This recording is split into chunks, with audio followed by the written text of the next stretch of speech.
Thank you, Brad. It's never easy batting third in the lineup at the end of the night, being that speaker person, but quite honestly, following Brad is probably good for me. Hopefully I can deliver a little better news and maybe increased optimism with my part of the presentation tonight. Again, my name is Mike Von Gutten, Director of Educational Services here with the district. This is my second year in this position. A lifelong member of this community, graduate of this high school. I have two kids attend this building, and when they graduate, they will be the fourth generation of our family to graduate from the Firelands Local School District. So I'm deeply invested in and love this district a lot. I'd like to take a look at that slide, our mission statement, and I'm not going to read it to you. I want you to do that. As you're reading that, I want you to think about what our mission is. And if you've read anything in the newspaper or on the radio or in the news about the new standards that are coming our way, you've heard some mixed messages, that these may not be good for kids, maybe they are good for kids. There's obviously a lot of politicians that are using this to advantage to get their names in the paper and put a spin on things. And too often we have people making decisions about education who know relatively little about education. And my concern is that those talking heads right now are those individuals. Our mission is to make sure that our kids are prepared for the next step after high school. And for almost all kids, that means that they need education beyond what we provide them here in this district. It may not be a 4-year degree, but it's certainly a 2-year degree or some certification program is an absolute must. The Common Core, Ohio's new learning standards, are absolutely the right direction that we need to follow. And those individuals that are anti this movement towards increased rigor and increased standards are doing our kids a disservice. So my message tonight is really going to be promote the direction that we're heading. And no doubt we have challenges in front of us with the increased expectations, the demands of the new core, Ohio's new learning standards. But this is the right thing for kids. So with regards to Ohio's new learning standards, again, you've heard the word Common Core. Common Core and Ohio's new learning standards, those words are now synonymous. And really the language is Ohio's new learning standards. We've adopted the Common Core in math and language arts. That happened back in 2010. Along with that, we also adopted standards in science and social studies, and we've also adopted new standards in the visual arts, performing arts, and foreign language. So we've really done a complete retooling of our educational standards, beginning in kindergarten, moving all the way through 12th grade. One of the major differences, regardless of what grade, what content we're looking at, is the increase in rigor that these standards demand of our students. For years, we've done a great job of covering things a mile wide and an inch deep, and that is just the opposite of what these new standards call for.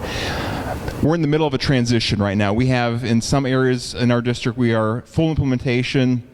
In other areas, we're transitioning between the old and the new. And I often hear from teachers say, gosh, I just feel like we're not covering everything we're supposed to be covering. And they're doing absolutely everything right, because in the past they were having to cover this laundry list of things. And that laundry list of things has now been cut in half. But what they are doing is they're taking those standards and they're teaching them very deeply. So while it's important, for example, that kids know their basic facts, that's absolutely critical. In grades kindergarten through 6th grade, you have to know your basic facts. What is 8 times 5? 8 times 5 is 40. But it's also just as important that they understand why is 8 times 5 40. So again, moving beyond that memorization and coming to that rigor, that understanding is essential. So whether we're talking with a kindergarten student or a 12th grade student, grade appropriate, we're digging at that deeper understanding. The other point I'd like to make about our new learning standards is they're aligned to college and work expectations. Some data to share with you. The Ohio Board of Regents tracks students in terms of how they graduate and the number of years that it takes them to graduate. The most recent data comes out of 2006. They looked at every student who attended one of our 13 state public universities. In 2005, that number was approximately 35,500. They looked at those kids over the course of 6 years, mind you. Now, typically we think of a college bachelor's degree as being a 4-year experience. At least mom and dad hope it's a 4-year experience. We looked at it over 6 years, and unfortunately at the end of 6 years, only 61% of those students who entered as freshmen, first-time students, were able to earn a 4-year degree. Roughly 40% of those students who entered as freshmen, first-time students, any 4-year school did not graduate. So we definitely have a transition problem between our high school setting and our college setting. Internally, as educational professionals, we're very focused on that transitional piece from elementary school to middle school, from middle school to high school. But where we've not done a great job, quite honestly, is making sure that that transition from high school to either a 2-year or 4-year school has been a successful experience. Locally, how does this look? If nothing else, I'm honest. I will tell you that in 2012, 50% of our students who attended a state university or community college, 50% of them needed a remedial math or language arts class. But that's not like any other district in the state. Our neighboring districts, Keystone, Amherst, Midview, North Ridgeville, were all in the same boat. So clearly, we as a district and as a state need to do a better job of making sure that next step between high school and college is a successful one. And we'll talk about some ways we're doing that. But again, the college and career readiness standards, what our new learning standards are designed to do is to ease that transition, to make sure our kids are better prepared as they move from grade 12 through then to either a 2-year school or 4-year school. So in terms of meeting the challenges of these new expectations, what have we done? Well, we've done several things over the course of the last 18 months. One of those, as was mentioned in the previous slide, we've adopted a new math series for our teachers in grades K through 5. We're currently in the process of adopting a new math sequence series at our middle school, which will be implemented next school year, 2014-2015.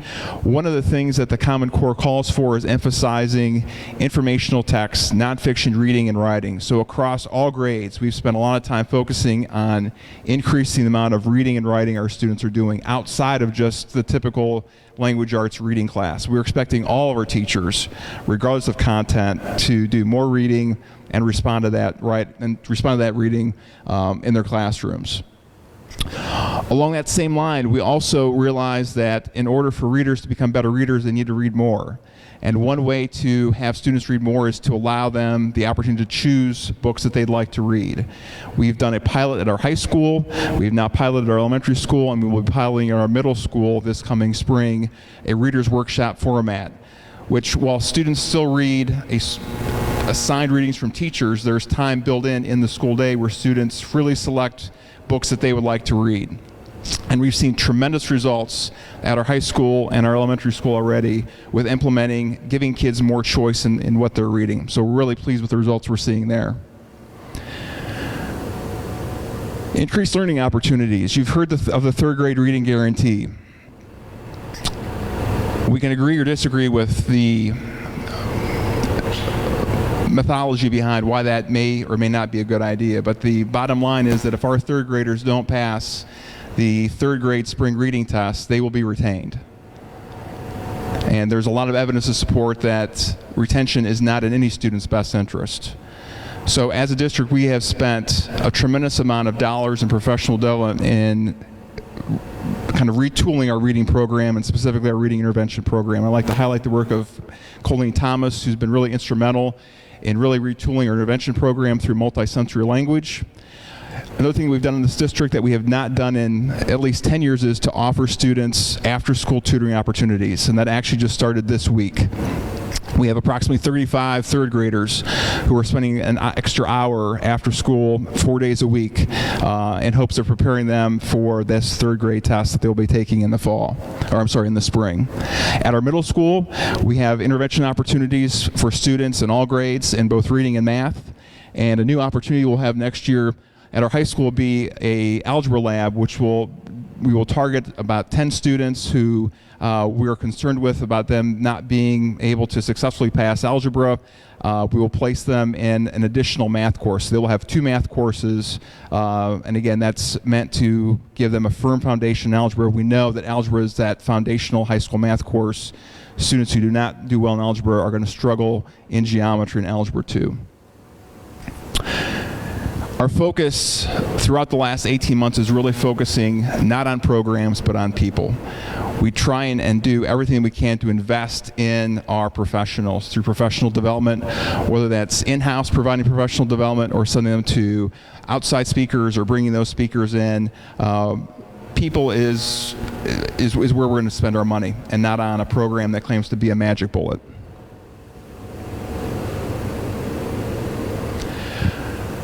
One of the things I would like to highlight, and was actually brought up, Dr. Hill mentioned this and Mr. McCracken mentioned this as well, is it's sort of a hidden secret, I think, in terms of the opportunities that our high school students have in this district. We are now up to offering students 17 semester hours through Lorain County Community College at an absolute zero cost.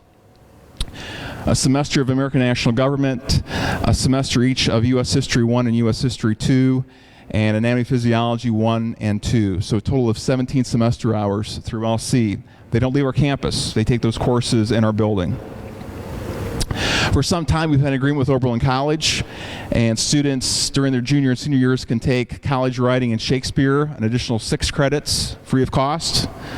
And we also offer advanced placement calculus, which typically transfers as a 5-semester course. That all totals 26 semester hours. 26 semester hours is a full year of college.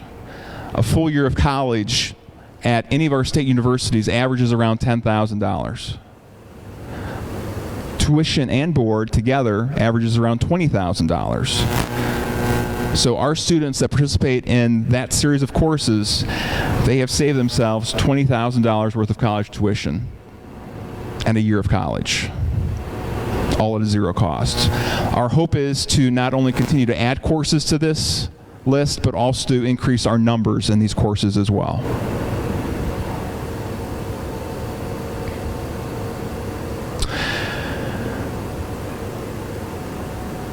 With new standards comes a new series of assessments.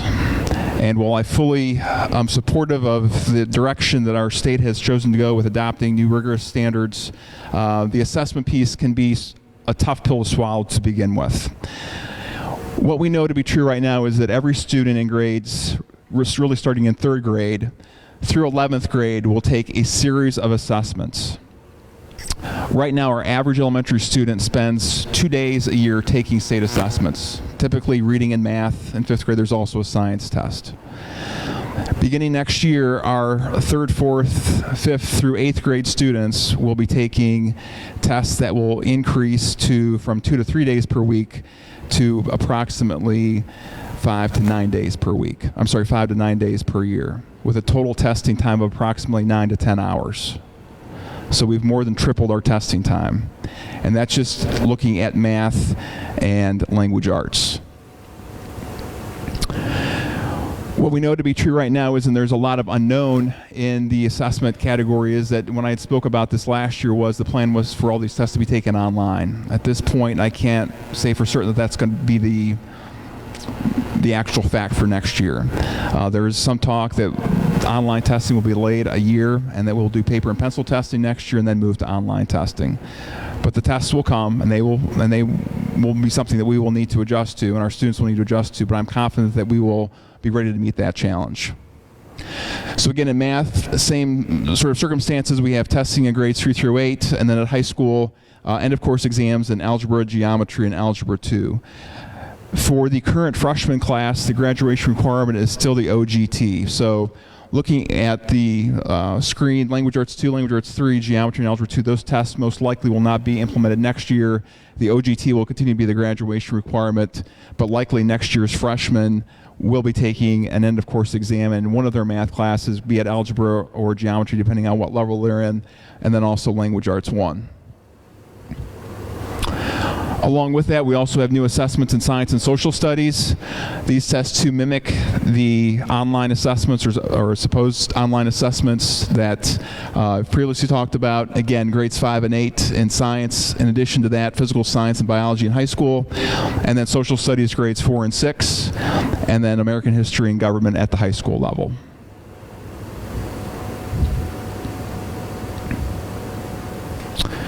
So in conclusion, we're often asked as educators, what as parents can we do to assist you? And I would say that the single most important thing that you can do is to be a partner with us in the area of reading. There is no more important skill than to have a model reading environment in your home.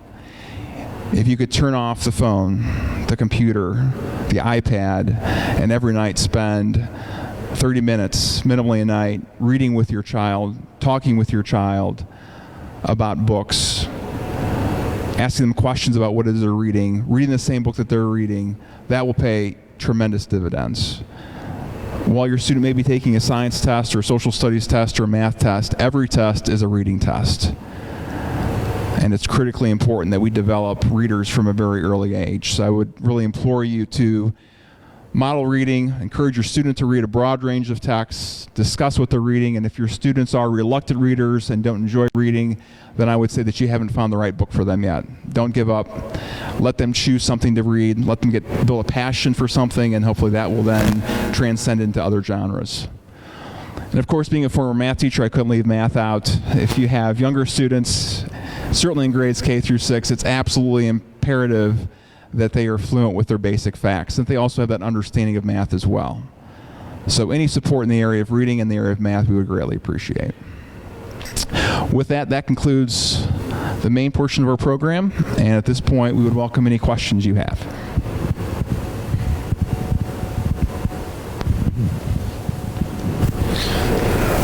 Doesn't look like any questions.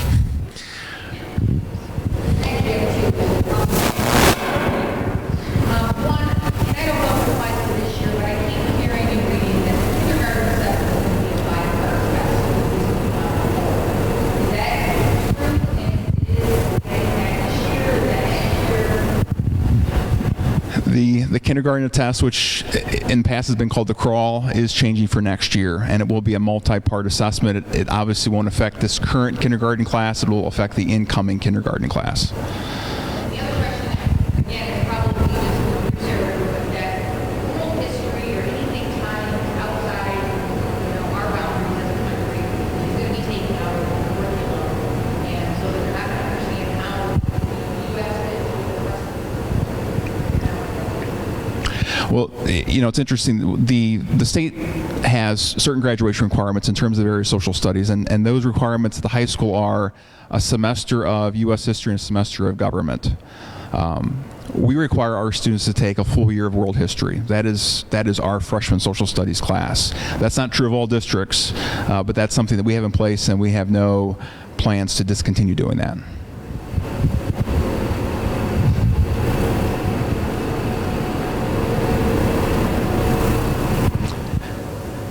Any other questions?